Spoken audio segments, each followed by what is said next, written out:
यह गीत आप सब जुगनू म्यूजिक चैनल मिझूरा प्रयागराज के द्वारा सुन रहे हैं।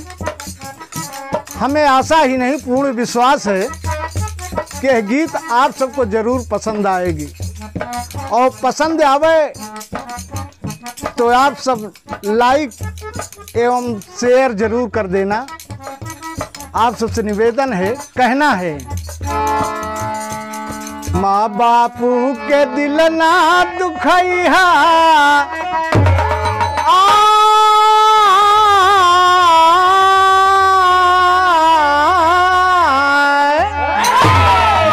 माँ बापू के दिल ना दुखैया, चरणवा में नैया लगैया।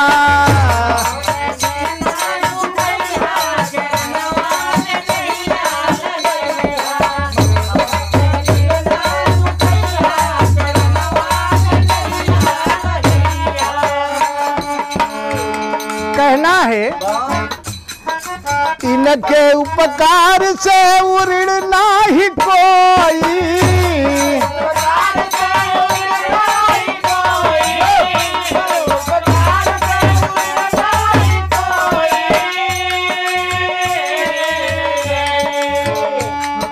जे ठुकराई पाप गठरी उठोई,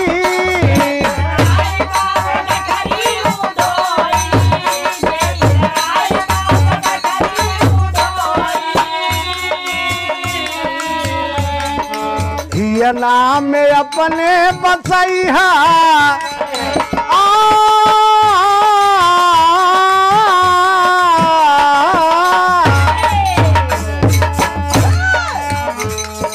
हिया नाम में अपने बसैया, चरणवा में नैया लगैया, बसैया चरणवा में नैया लगैया।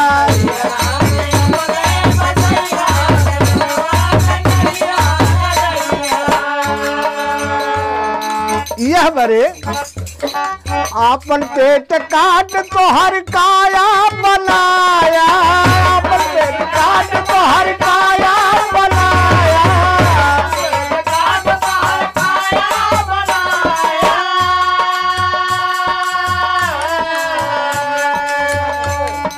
अपने कवल से तोहरी भूख मिटाया,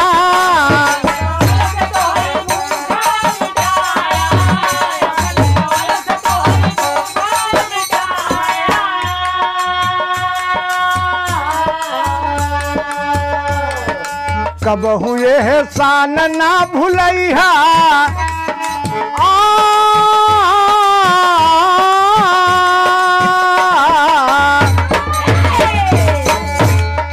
कब हुए है शान ना भुलैया, चरणवा में नैया लगैया, कब हुए है शान ना भुलैया।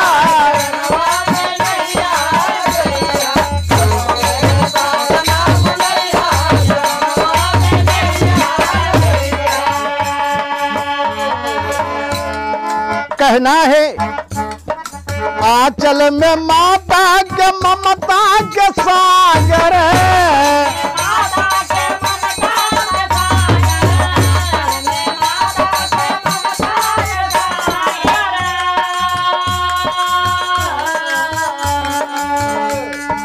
पिता के आशीष हुए अमृत के गागर है,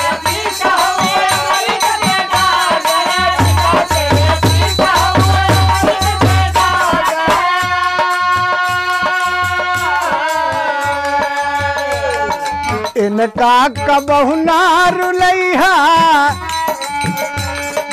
इनका कबहु ना रुलैया, चरणवा में नैया लगैया, इनका कबहु ना रुलैया।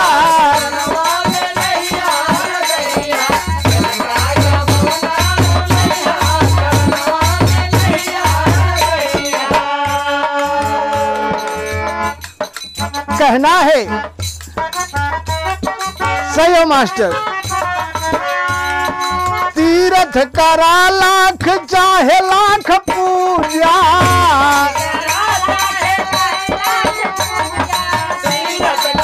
लाख चाहे लाख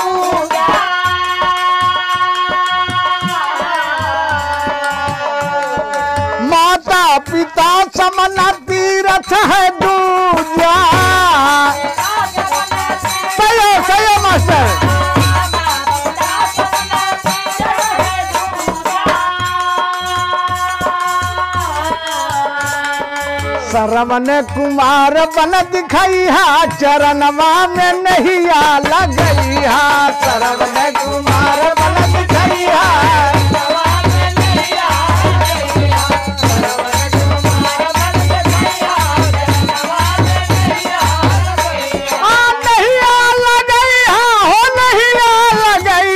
चरणवा में नैया लगैया सरवन कुमार बन दिखैया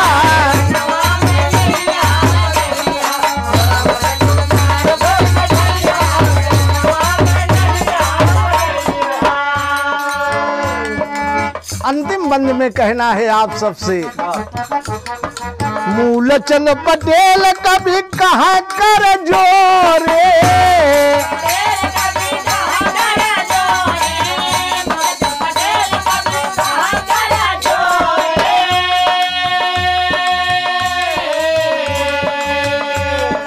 यादव रामचंद्र चरण छुआ उठी भोरे